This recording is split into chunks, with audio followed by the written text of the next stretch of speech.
Welcome back to the Mel K Show. It has been far too long since I've had my friend Dr. Carlin on the show. She is nonstop trying to warn America that you are looking at the wrong enemy. You do not see the big picture of the long-term game of the controlled demolition of America. You don't know who they are. You don't know what they're saying. You don't know how they speak. But good news is that Dr. Carlin does. So thank you for joining me again, my friend. I really appreciate you being here. Welcome back to the Mel K Show. Hey, thanks so much for having me back, Mel. It's great to see you. It's great to see you. I had been doing my own deep dive into the unions, and no one has taught me more about the danger of these unions than you have. And as I watch people try to fight all kinds of different enemies that don't exist, we have actual enemies that do exist that you deal with every day. So I want you to take us through what you've been looking into lately and what people need to know about the actual danger that is happening right now in America. Yeah, of course. So for people who don't know me, it might be new to me. I'm an independent journalist and a psychologist. I cover the radical revolutionary far left in America. I go undercover at their events. I infiltrate their online trainings, stuff like that. And I got to say, Mel, it's you know what? I'm feeling a little bit of vindication in the past month or so because I've been screaming since literally January that Antifa was going to be attacking ICE facilities. They were publishing about it all over the internet. No one was paying attention. All the conservative influencer sphere was like, woke is dead. The left is dead. We won. They lost. And I'm sitting here going, no, you guys don't understand. They're actively planning on targeting ICE facilities. And then what did it take? 6 months before it all blew up and then riots started in Los Angeles and all that stuff. And of course, we've had mass protests all over the country. And do you know who is always and perpetually involved in organizing every single mass protest? Do you want to take a guess? I hate to say this, the teachers' unions. Well, the teachers unions, yes, but the unions more broadly in general, almost every single union is involved in the leftist organizing in some way. The teachers unions front and center. So if you look at things, we're about to have the Good Trouble protests that are starting on the 17th. Right, that's what I saw. Your thing on Good Trouble is, yep. Go Yeah, ahead. that's coming up, and that is being organized by the NEA and the ATF, the National Education Association, the American Federation of Teachers. You also have Service Workers International unions that are organizing the protests. Actually, the leader of the Service Workers International, SEIU, was arrested in Los Angeles for protesting the ICE deportations. You have the United Auto Workers. The United Auto Workers actually have specific contingents for graduate students and faculty working at colleges all over the country. You actually have faculty unions that are also separate from that are just organizing on college campuses, getting people involved in leftist protesting. I mean, I covered the socialism conference last weekend, or maybe the weekend before. A time all bleeds together at this point. But even at the socialism conference, you have faculty members teaching at universities going to a conference called the Socialism Conference, teaching socialism, and they're talking about how they're using the unions to organize and get people involved in leftist politics on campus. And I don't think people realize how big of a problem the unions are. And it's not that every single union member is a socialist. Obviously not. A lot of people have to be in unions. They don't even want to be in. But the reality is I feel very strongly. I think there actually need to be congressional hearings into the political organizing activities of the unions. I think it's way bigger and way broader than anyone understands. And I think it's something that no one is thinking about. I agree. And I think a lot of people have just taken it for granted because we've been brought to this place where we've been told. And listen, maybe when unions started, you were protecting against the man and abuses of labor and all that, like, Confederacy of dunces. But now we're at a place where the unions basically are their own entity. And they kind of hijack it, because I know for teachers, but also I'm in SAG and AFTRA and these unions. I don't agree with anything they're putting money into, but they're getting billions of dollars every year, especially in the bigger unions. And they are all going to left-wing causes, every single dollar. And when you look at like the lunatics from where I was for 22 years in LA, you have to understand these are also people that spend their time and everything. They buy into that social emotional learning, CRT, all of that. These are easily emotionally manipulated people that are on the front lines there that drag people in. But like you said, a lot of people can't work at this point unless they join the union. But I meet so many people outside of LA that are in the unions I'm in that don't agree with anything, but you can't work. And then I'm giving my dues to them, and they're supporting, this Good Trouble rally coming up. Like, what do we do about it? What can we do? What do you see as options other than congressional testimony? I honestly don't know because it is just a really big monster to tackle. And it's like the left is being so brazen about how they're using the unions to organize at this point. It's like it's not even in question what they're doing. They're literally talking about it live on the internet. And so it's kind of like I don't see any other way around it other than to shine a giant spotlight on it to say, do you want to know who was involved in the Los Angeles riots? Like the unions. Do you want to know who's actually protesting ICE facilities? The unions. How is this helping workers for the unions to be protesting deportations? How is this helping workers for teachers to be literally walking out of school in the middle of the day to go and protest the Trump administration? This isn't helping the workers. This isn't helping the average person. It's not making the average person more money. It's only causing problems that are destabilizing our society. Yeah, well, you've been talking about destabilizing our society for a long time. And I remember last year when you infiltrated the socialism conference, you came on the show, maybe it was 2 years ago. Years ago. But again, they just had this same conference. It looked like it was even bigger this time. The topics are alarming, but a lot of the stuff you've been talking about the language. So let's just get into it again for one more time, that a lot of them say that the problem is capitalism. You can see Mamdani saying a lot of the things verbatim that you talked about on my show 2 years ago or a year ago. A lot of the language is manipulated. So so they're talking about imperialism and capitalism as being the problems. And then Mamdani's talking about that there shouldn't be police, there shouldn't be what's the other one? Violence is a construct. Just can you just kind of talk about the language that they use and how they manipulate language to make it sound like like it's Yeah. something it's not? So it's a great question. And so, the number one enemy of the left always and forever is capitalism. They define capitalism specifically as private property ownership. We're not just talking about going into a store and buying stuff. They see capitalism both as an economic model and a cultural model. So things like the nuclear family uphold and reproduce capitalism. The gender binary, men and women, are seen as social constructs of capitalism. Violence is seen as an inevitable outcome of capitalism because they literally believe that capitalism creates all problems in our society. The police are seen as the enforcers of private property or the enforcers of capitalism. And guess what? And ICE is the same thing. They see ICE in exactly the same vein. That's why they're attacking ICE. They see borders as one of the enforcement mechanisms of capitalism because, of course, you can't have private property if you don't have borders. And that's why they're focusing all their energy on attacking the ICE deportations and providing sanctuary cities and things like that because they literally don't think borders should exist. And if you really want to be terrified and go all the way to the very end, they believe the United States Constitution and the United States government are both built entirely on capitalism, and the only way to overthrow capitalism is to get rid of both of them and to set up something completely new. So that is Well, what how they're do they trying to do. define capitalism? When they say Yeah. capitalism, what do they mean? So specifically, they do mean private property ownership when they're talking about Like private capital, like Well, private so banks? so here is what they're talking about. So think about like an average person. Here is how socialism would impact your life. They would take away your ability to own a home.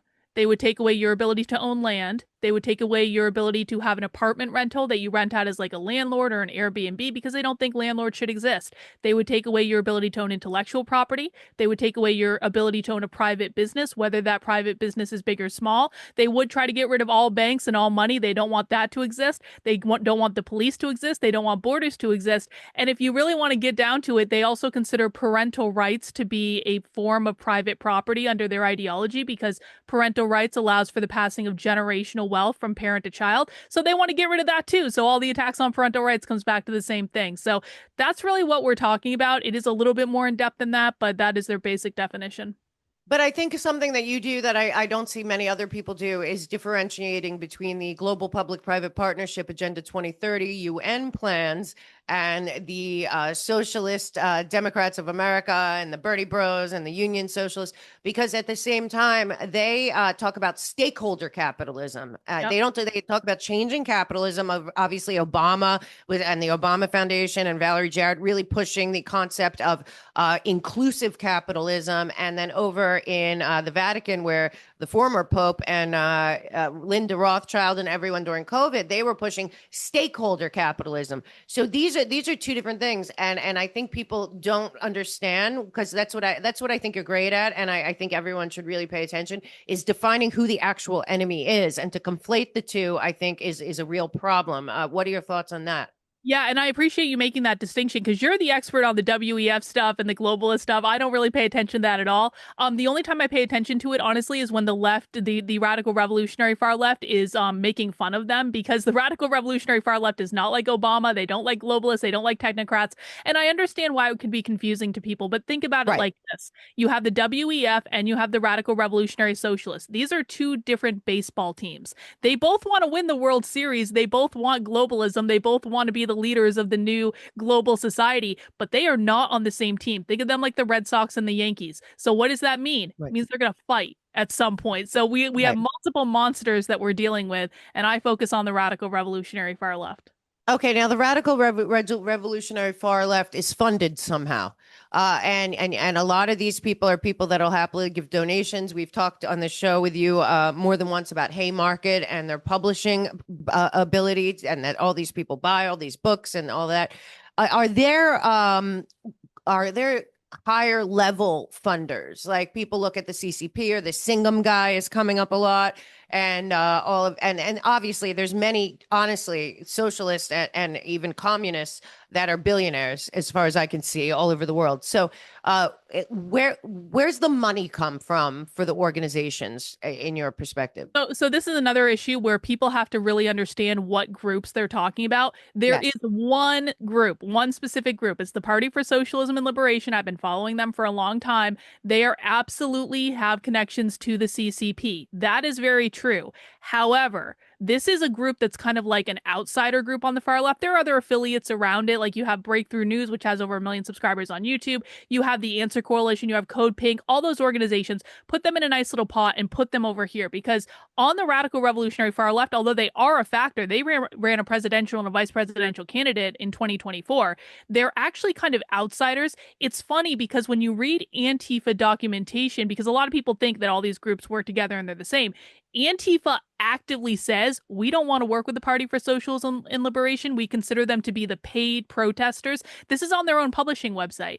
And so it's kind of like there is this one kind of contingent that's funded by the CCP, but the reality is, and I know people don't want to hear this, most of the radical revolutionary far left is self-funded through things like mutual aid, voluntary donations, book publishing, event ticket sales, merchandise sales, things that they might pick up off the street. Like these are not, this is not a high tech operation. It's just a bunch of people who Right. are very motivated and see themselves as dedicating their lives to a cause. Okay, now let's talk about that though. You have you're very brave, and I would think at this point because you're pretty well known that people would recognize you, but you still go into these things, and it's amazing, and it must be it must be quite an event. But you found us some Antifa documents. I don't think people know what Antifa really is. Right? Got a I whole can't bunch of believe them sitting on you're my table great. right here. I know. I saw it. I was like, oh God, I wish I could like go right up there and go with you. That's fascinating. Okay, so let's talk about Antifa as a very different thing. So right now there's a push to label Antifa as a terrorist organization. There is a lot of talk about that. Can you please break down for people exact? Remember when in the debate? I don't know if you remember, but it was the first Trump Biden 2020, and Biden said that Antifa was an idea, not really an organization. What is Antifa for real, and what is your take on them having been up close and personal with these people? Yeah, I got to tell you a funny story about how I got these You got documents it. because I think you'll appreciate it. So I was going to Boston Pride weekend just to kind of go to the big Pride parade. I was going to film Yeah. it and do all this stuff. So my husband and I get to Boston the night before, and we're just like walking around looking for a place to have dinner. I wasn't wearing a disguise or anything, and we walk up to the Boston Common, and there is a giant queer Marxism festival on the Boston Common that I had no idea about. We're talking about every type of transgender person, like women walking around with beards, hairy men walking around in dresses. They're all wearing animal things and furry. And it was like, and they all had booths set up. There were vendors for this thing. And so I'm not wearing a disguise. These people are going to recognize me, but I have to go. I have to go into the crowd. And they tried to get us to wear masks, and I didn't want to because I was on the Boston Well, Common. what is the deal with that? They're still wearing masks. What Oh, is that about? I it's saw it on the socialism conference. yeah. It suggested masks. It's a form of solidarity or community care where they see it as their responsibility to take care of the health of other people because they're collectivists. So they were all wearing masks, and I was just like, I was going through their crowd trying to get all these different brochures, and then I come across a giant Antifa table, literally with an Antifa flag, with, I mean, probably 100 different pieces of propaganda that I brought home with me. And to Oh my include, God. this is the latest one I've reviewed for my website. It's called the Do It Yourself Occupation Guide. This explains how you take over a building and how you cut alarms and how you use crowbars and how you get rid of like locks on doors and things like that and how you keep the police out and how you trick the police. I've got this whole thing published on my website. So Antifa is a terrorist organization. They are violent, militant, radical leftists. There's no more far left that you can get. These are the people you see showing up in Black Bloc. These are the people that are causing problems, that are setting off fireworks, the ones that brought the AR-15s to that ICE facility in Texas. People were saying those were Democrats. I'm like, no, that's Antifa. That was No. 100% Antifa every single day. So they are very dangerous. They are all over the country. And, you know, we have their literature and I review it all the time on my Substack so people can see what they're actually saying. How many people do you think, what would you estimate are part of this? And who is the typical person that joins Antifa? More people than you have any idea. Honestly, this is a rabbit hole that my community and I have been going down for years, is trying to figure out. We've actually been trying to map the modern left, all the different activists, all the different organizations. I mean, hundreds of thousands of people at a minimum, and I think that I'm being very like light with that estimate. There are a lot of people involved in this and people that you wouldn't think. So I have this one supporter in Chicago who goes to a college there, and she was like DMing me one day. She's like, Carlin, I'm pretty sure I saw my classmates dressed up as Antifa in this protest or whatever. So it's like people that you might think look normal are actually violent militants at like at night when they're going out and they're doing this stuff, and it's shocking when you see it. But I think this is a bigger problem than people think. This is not just a few leftists. This is not, they're not mentally ill. They're not, they all have Okay. jobs, I promise you. Like, it's like this is a real problem. Yeah, I mean, I think enough people don't know anything real about history at this point Yeah. because you look back at the Weather Underground and it looks like there's people are thinking that it's them, like that it's that. And the Weather Underground was largely led by wealthy white college students, and that's not what's going on. And I think people think that this is what it is, and it's not going away. And I think it's getting worse. What do you think happened in the 2024 election that they were unable to pull it off? What do you think happened there? Oh, this has been the best thing that has ever happened to the far left. The far left wanted Trump to win. The far left hated Kamala Harris. They did not want her to win. She was a cop. They don't vote for cops. They hate cops. They were actually, I mean, they were protesting outside of the DNC. They weren't trying to get Kamala They to move were west. right. They hated Kamala Harris. They talked about it openly. There was a presentation at the Socialism Conference last year, which was a couple months before the 2024 election, flat out saying, we're not voting for Kamala Harris. We will judge you if you vote for her. We don't like her. She is not on our team. We do not vote for the lesser of two evils. And they were presenting stuff like this all over the place. So Eh, I think the radical revolutionary far left sees Donald Trump as the best an recruitment mechanism opportunity. that they have. And even more than that, the downfall of the Democratic Party, they are so happy about it because they're able to pick people off from the Yep. Democratic Party and radicalize them to the real far left. Well, let's talk then about the Democratic Socialist of America, which is Yeah. Mamdani, AOC. Bernie obviously taken them under their wing. This would be Ilhan Omar, and they're growing all over. What is the difference between the two groups? Is there a difference? Yes, there is a difference between the radical revolutionary far left and the Democratic Socialists of America. They both want a post-capitalist society, but one of them believes in elections and the electoral process, and the other one doesn't. So the radical revolutionary left does not believe in elections. They don't vote. They don't run candidates, any of that stuff. The DSA, they still do want to achieve exactly the same goals, but they believe in getting elected to office, making small incremental changes over time. And I got to tell you, Mel, just last night, I actually infiltrated the private meeting of the New York City Democratic Socialists of America. I haven't Oh, talked about this publicly yet. And I got to tell you, they are absolutely going to win the mayor's race. they're going to win. I know they're going to Is win. I amazing. know. They had over 20,000 individual donors to the primary race. Andrew Cuomo had only a couple thousand individual donors. They outworked Andrew Cuomo every single step of the way. Andrew Cuomo actually performed exactly as expected. It was the DSA who did these massive voter registration drives. They targeted specifically Muslim areas and Southeast Yes. Asian areas. They were registering voters at mosques all over the city. They were really trying to weaponize Palestine against the Democratic Party to say the Democratic Party hasn't done anything about this. Right. And this is an issue that you care about. They are 100% going to win, and it's not even going to be close. Absolutely. I keep telling everyone, I mean, thank God we got out of New York City, but you know what? They're not the only ones. Karen Bass appears to be one of these people. Johnson in Chicago, the woman in Boston. I mean, this is happening. And I think we talked before, because the mayors are a good way for these people to target. And I believe a lot of Democratic socialists, I saw a new one running in Missouri. I think that they are targeting the mayor's races all over the country. We're looking just at New York because it's the biggest, and also I think it'll be a big win for them. The thing with Mamdani that's I think getting people confused. He grew up wealthy in New York City. His family, his father's a professor. The mom was nominated for an Academy Award. I can tell you that doesn't just happen. But at the same time, and he is also, I think, aligned with CARE. So what you're saying, and what's so weird, Carlin, I don't know if you saw this, but the IRS put out something like a week and a half ago about that now apparently it's okay for churches to support candidates. And I'm thinking, oh, just in time for every mosque in New York City to say that you must go register and vote or you are doing something bad to Allah. So, I mean, I don't see any chance that New York City does not end up with this mayor. Now, if they do, and you were on the call, what do you think will happen there? Because don't forget, their entire city council is also very, very progressive left, but maybe not to that level.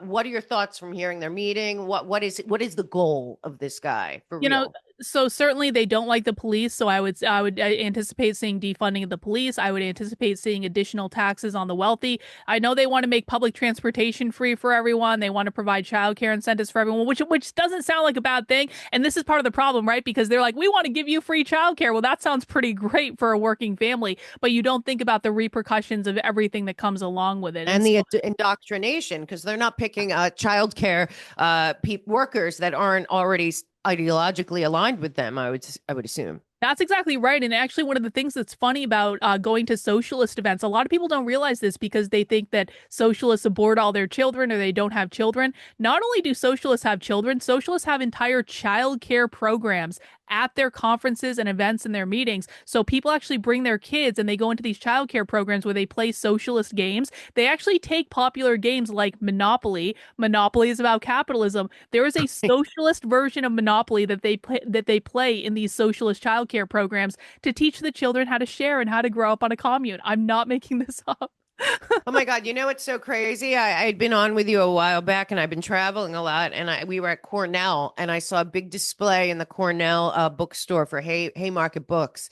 And I thought, oh my God, they're like in your face. So you brought up something a long time ago, and I've given you credit many times about it, because you said there's a real problem in the schools of education in our universities.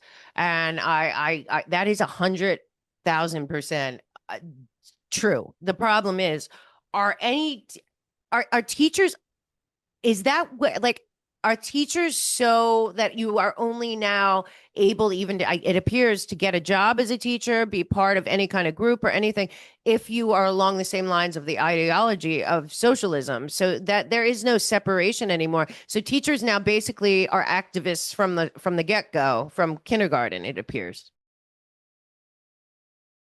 For any of you that have been with me for the long haul, you know that you've seen me go from out of shape to in shape to gaining weight during the COVID to losing weight finally. And guess what?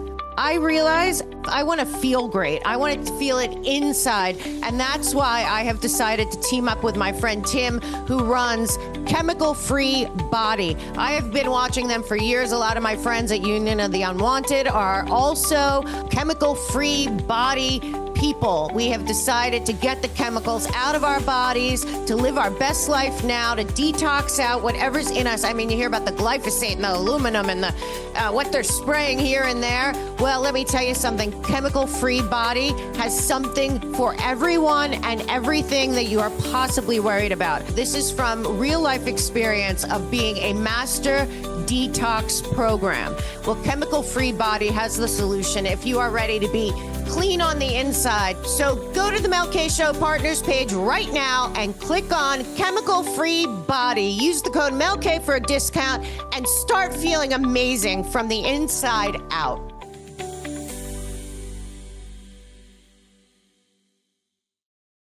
Yeah, I mean, listen, so if you think about how the far left took over everything, it all started with the colleges, right? It started with the Frankfurt School showing up at Right, Columbia exactly. University in the 30s. Well, where do Right. teachers go to get trained? They go to the colleges. And so when they took over the colleges, they also took over the schools of education where the teachers are actually trained. Now, give this several decades because it took them a long time. And all of a sudden, you have a massive amount of teachers who have gone through the colleges of education, who have gone through the certified licensing process, and they're all indoctrinated into radical leftism because it's all they ever learned. And people really need to understand it's not as though someone went to college and they said, "Oh, you're going to learn how to be a socialist today." It's integrated into every single part of the curriculum, and they don't know any differently. And so when you get them into the schools, then of course they're going to be teaching that to the kids in the public Right. schools. And this has been a decades-long process, to the point where they have absolutely reached a saturation point with the amount of teachers that have gone through these programs that are now putting this information in public schools, and that's how everyone's kid is learning it. Yeah, and they're hiring twice the amount of administrators as they are teachers anyway. So then the administrators are the people that are also doing the curriculum and all of that. Now, have you met have you talked to any of these children that are in this world? Because apparently there's teenagers and even younger that are already being indoctrinated. I just read a whole story about all these young kids that have climate anxiety. Are they, because this is very dangerous, because what's happening is that it's our kids too, by the way, and that are going to these schools and becoming like this. What have you talked to any teenagers or younger people that are totally indoctrinated and this is the path they're going down yet? I haven't talked to them directly, but I've seen it. I've seen like socialists do videos about it. Actually, the Revolutionary Communists of America have a whole video series on their YouTube channel talking about how they are recruiting high school kids and teaching Right. them communism, and then the kids are going into the schools and teaching communism. Actually, a lot of the socialist propaganda, what they do is they create these little hand-produced publications called zines, and like I bet you're probably of a certain age. Do you remember zines and like Yeah, yeah. so they still produce these, and they actually go into schools and they teach kids how to make these zines, which is just far left propaganda. At the end of the day, there are entire classes on this stuff. It's crazy. And so, yeah, I mean, the climate stuff is real. Socialists, this is actually one of the scariest parts of the far left because they really do believe that literally everyone on the planet is going to die if we don't overthrow capitalism, because capitalism, of course, causes all problems, which means it's caused all environmental climate change, all that. And so if we don't abolish capitalism, we're literally all going to die. Now, imagine you're a kid and you're hearing these ideas. I mean, I know. they don't have the ability to defend themselves from it. Yeah, especially if they don't have a lot of kids, unfortunately, don't have very active parents. Parents are too busy doing their own thing. They don't really know. I saw there's a big pushback against from the teachers unions against homeschooling because people got your message and were like, oh my God, I got to get my kids out of there. And it looks like they're trying to abolish that in some of the blue states, particularly California. So I mean, there's not that many alternatives other than really being proactive in your child's education and educating your children yourself as we were supposed to, or I was when I was little. My parents took me to museums and on vacation, and we'd go to historical places. It just doesn't seem like children are if they don't have parents that are invested. I don't even know how they make it out of anywhere without indoctrination. And also what you said before about the schools, you can't keep moving up. A lot of these people, when I get into master's programs or God forbid PhD programs, these socialists and these people, so you can't move up unless you align with their ideology. Because I have a niece that's a freshman in college, and she's told me twice that she's had to basically lie on a paper because she knew that if she said what she really thought that she would fail, and she doesn't want to fail because someday she wants to maybe go to grad school. So you once once you do that long enough, it's no longer indoctrination. You believe it. It's brainwashing.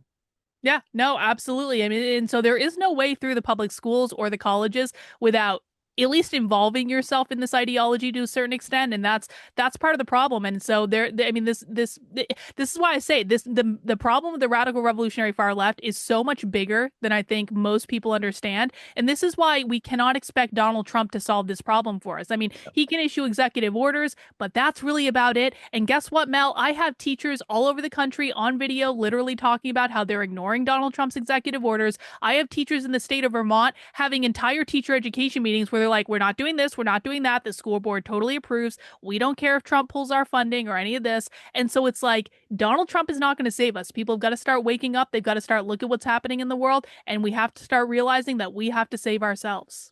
Yeah, you are absolutely right, and I agree with that 1,000%. And frankly, I watched this whole evolution of the people that thought when Trump won that we won, America won. That's not true. The war is still raging, not just here but around the world. Because what you're talking about is also all over the EU, and it sounds exactly the same from people that I talked to there. So this is also a global group. So when you go on to some of their chats, do you ever hear that they're aligned with European groups that are socialists or is Antifa global, or are they Yes. separate, or are they all, or do they all communicate globally? So I wouldn't say they all communicate, but there are definitely global networks of these groups. Antifa is absolutely a global organization. The Revolutionary Communists of America have an international component called Revolutionary Communist International. There are revolutionary communist organizations in Canada, the UK, Australia. Actually, a lot of Europe is actually much more socialist than the United I States. know. Canada is much more socialist. And so we do have like warning signals that we can look to in that regard. Yeah, absolutely. I mean, Canada, I don't know what's going to happen there, but honestly, the EU, none of those nations in the EU are sovereign nations at this point. They are fully, fully. The EU itself is the overlords there, but there they actually do have that international banking cartel visibly running the EU. Here, and they haven't been able to overthrow them, but that's because. Why? Like you're saying, why do these people don't care that Donald Trump is president? I mean, I saw some of that. They didn't care who became president, and that's interesting that they wouldn't want Kamala, but it makes sense because, of course, she is basically a cop. So let's say Donald Trump called you and said, "Hey, Carlin, I'd like you to come talk to me about everything you learned and give me some solutions." You never know; it could happen, and give me some solutions as to at least what individuals can do to kind of push back against this. Because it's violent and it's going to get more violent, I believe, over the next several months. What would your suggestions be? Well, I think the number one suggestion, again, we talked about this up front, but I absolutely believe there needs Congress. to be congressional hearings into the political organizing activities of the unions. And I believe, and the hearings aren't necessarily going to solve anything, but I really don't know how deep this monster goes. It's almost impossible for, like, I'm one person in my second bedroom in my office, right? I can't track all this stuff all at the same time. So if there was like actually resources that was coming out of the government around this to be able to ask the Yeah. union heads tough questions, dig into the data, dig into the information, I think it could expose a ton of information and organizing that we have no ideas happening. And so congressional hearings into the unions is my number one ask. If I were to give Trump recommendations for what average people can do, get your kids out of the public schools. Stop sending your kids to public schools. I know that Trump is defunding the Department of Education. There was a big Supreme Court case about that this Yeah. week. I think that's a good first step, but people are not, they're being naive if they think that defunding the Department of Education is going to fix everything. It's not Okay. going to fix everything. And so the local level is still where all of this is happening, and you've got to be more involved in the education of your kids. I really think we've already lost an entire generation to this, Okay. and I don't Mhm. really think there's much we can do to save the public schools at this point other than to just completely abolish public education. Yeah, I mean it's a disaster. Now, if you would you advise people to not go to college? Well, it's a tough thing, right? Because if you want to be a doctor, you kind of have to go to college. If you Right. want to be a lawyer, you have to go to college. And so there are certainly some things that you need to go to college for. I do think there are a lot of things that you just don't need to go to college for. And I think that Right, me too. we are in an environment where I think businesses are starting to be much more open to those ideas of people coming in with more practical skills or trade skills or things like that. Or the desire to work hard Yeah. and learn on the job and all of that. I mean, like when we were growing up, because we're around the same age, I think I'm a little older than you, but I mean, you Oh, had to go to 29, college. right? We're 29. Yeah, we're 29 and 30. But when we were growing up, and thank God we grew up when we did, but that was around the time when it was like everyone had to go to college. Even if you wanted to be the manager of Holiday Inn, you had to go to college and all of this and stuff where you don't really need to go to college to learn how to run a restaurant. You don't need to, but then they started making like college had to be this whole push, and now they're all in debt and they have shitty, unnecessary degrees. A lot of these people, but I'm at a point where if I could do it again, I mean, I'd leave it up to my kid like I did. But in the meantime, I mean, I would be looking for alternative education opportunities. You can get most of what you need online, unless, like you said, you want to go to law school or medical school. But there's another problem there, and I don't know if you've explored it, but I have looked into it. The accreditation services, like for the Bar Association, the American Medical Association, the American Psychiatric Association, you go on their websites. I mean, the only thing I can say is woke, though I don't like that word. But I mean, they seem to be also all progressively far left at this point. I think all the lawyers that are going to come out of the current iteration of law school are going to be like activists, like lunatics that are literally think the Constitution is the problem. Yeah, and this is where Ron DeSantis doesn't seem to get it. Ron DeSantis thinks he's going to create his own accreditation agency. Well, guess what, Ron? You need to work with the professional organizations, because if you create your own accreditation agency, the professional organizations don't necessarily have to take that, and they can just go with whatever they've been doing, and they can say, you can go to a Ron DeSantis accredited college if you want, but you're not going to be able to get a license to practice if you do that. That's a very real thing in psychology. There are some Yeah. schools that are accredited to graduate people in psychology, and if you don't go to one of those schools, you cannot get a psychology license. And I'll tell you, like, I'm very lucky. I actually do have a PhD in I psychology. know. I'm an industrial organizational psychologist, so I never had to get a license to practice. I just had to get the highest degree in my field. And so I can't tell you how many times people have commented on my social media. They're like, "We're going to call the American Psychological Association after you get your license." It's Well, I'm like, "Good effing luck, bro."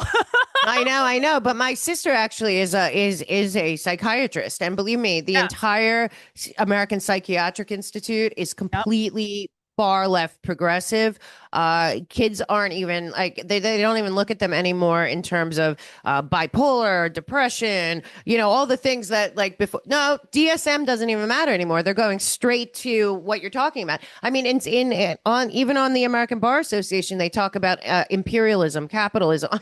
All the stuff you talk about. So, I mean, we're going to have lawyers, doctors that are all going to be indoctrinated in all this stuff that you've been warning about. It's on that level. And I think that the accreditation thing and getting your licenses and stuff, now they're capturing that. And I mean, it's so crazy. I don't know what we're going to do, but I am so grateful for you and your work. And what do you think?